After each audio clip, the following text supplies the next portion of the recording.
two separate bands.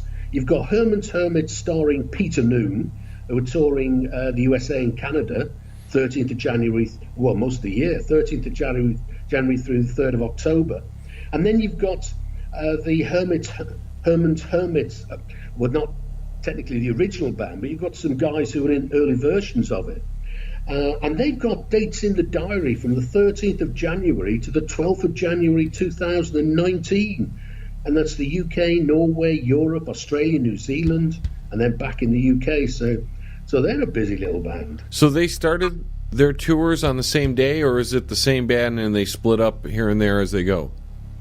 No, they're two completely separate tours. I think it must just be coincidental that they both kick off on the 13th. And it's interesting to note that Peter Noone, who's it's obviously a scratch band, I'm pretty sure there are no members of the original Hermits.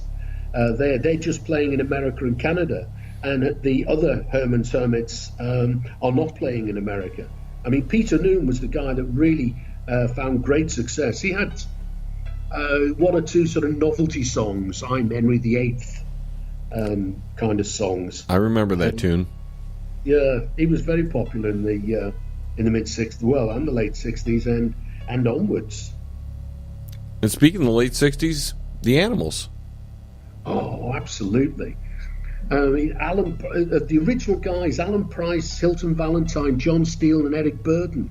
I mean, they all gigged in 2017. They've got nothing announced at the moment, but I'm pretty certain they'll all be gigging again in 2018. But Eric Burden was having a real rough time.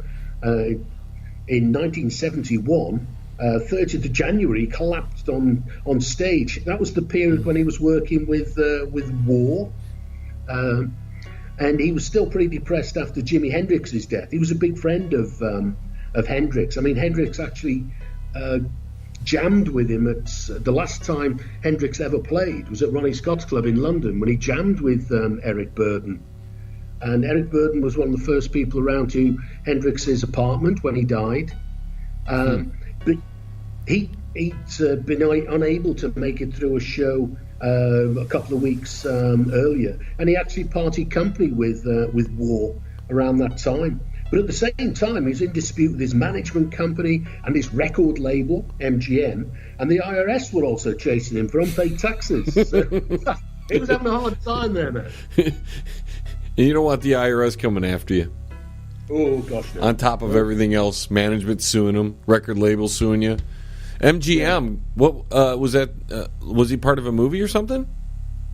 No, they had a big record arm at that time, and it was just a label that he used. Zappa's got a little bit of stuff in MGM as well, interestingly enough. But with Eric Burden, he's got one of these famous lost albums of the 70s in 73 and 74. He had this idea for a concept album and a movie, and the story was set around three people: a Native American in the 1860s, a black trooper in the 1960s, and a rock star on tour in the 60s, and they all died under sort of perverse, violent circumstances. They meet in the afterworld to discuss what they could do to change the world. Sounds like an ambitious project to me. What? No, that's a great idea. I love it. Absolutely. And the and it was going to be like a musical concept album, so it would have been, and especially the time period, it would have been so off the wall. It would have been great. Oh, it would have been fabulous, and it's actually included the lyrics from The Story of Life, which was the last thing Hendrix ever wrote. He wrote it on the night that he died. But for some reason, the album never got finished at that time. I suppose he was a bit busy hiding away from the IRS. Right. And the album didn't get released until the 27th of February 2008. Ooh. Well, at least it got released, right? Oh, absolutely. Well, it's always a good thing. I mean, the Beach Boys' Smile eventually found a release date, which is good. And Chad Chandler, I mean, he died in 96, But it's worth just mentioning him because all the other guys were on tour. Obviously, he's doing a great gig in the Sky Tour. But he went on to great success as a manager. He managed Hendrix up until the Electric Ladyland album. And he was the one that brought Hendrix over to the UK and broke Hendrix worldwide. And then he managed Slade throughout the 1970s as well. So he's had quite a career. Yeah. Slade was a decent little band. Oh, yeah. Nothing like Jimi Hendrix. Jimi Hendrix, he's a standalone kind of rocker, but Slade had their moment in the sun. Oh, absolutely. I think they got some great stuff, Slade. And they were going from the mid-'60s as well. You tend to think of Slade as being a sort of cracking it in the early, well, they did crack it in the early 70s, but like a lot of these bands, they were beavering away for years before they ever found any serious fame. The Searchers. Oh, absolutely.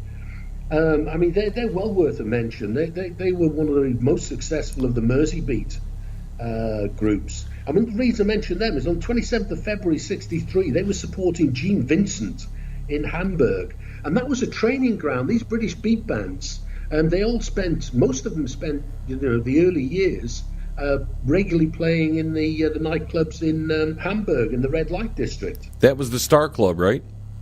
That's right. There were a few of them, but the Star Club, that was at the Star Club, that particular one, and that's probably the most famous of the clubs.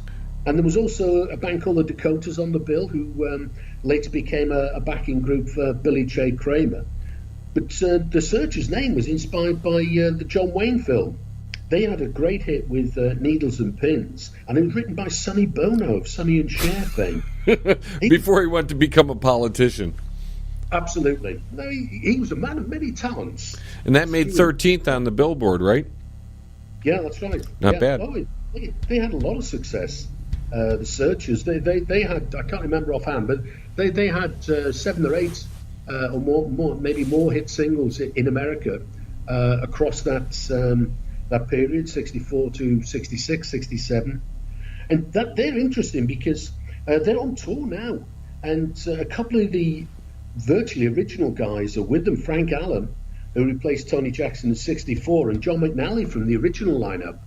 I mean, that'd be a great lineup to see. And they're touring the UK from 6th of January through 30th of September.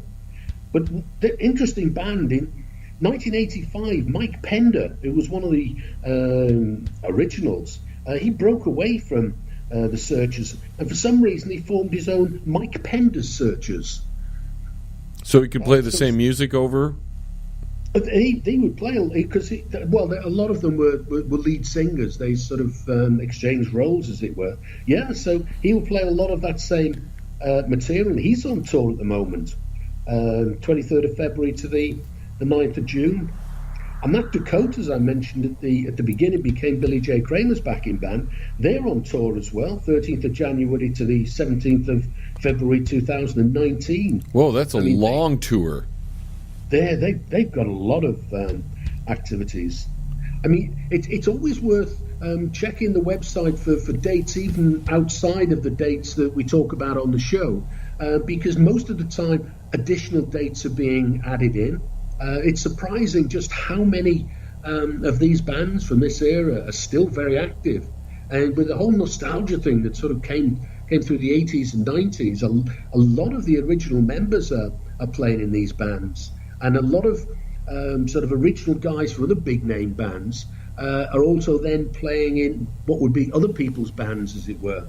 So there's a great chance to see an awful lot of people around.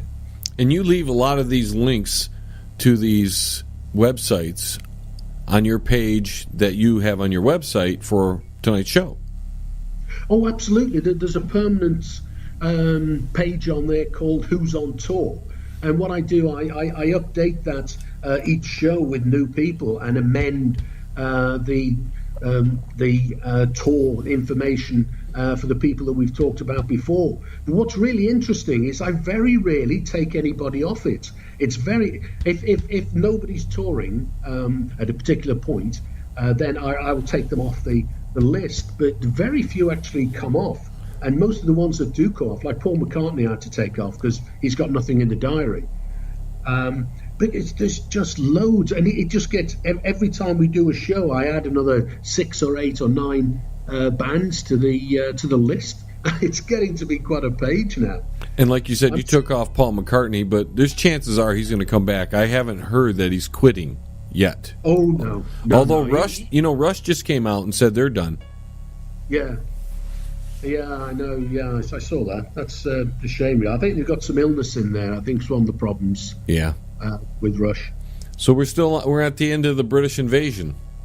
Very much so. I mean, technically, it's considered to have ended. The last number one that wasn't a Beatles or Stones number one was in '67, from Lulu to Sir with Love, which came from a movie.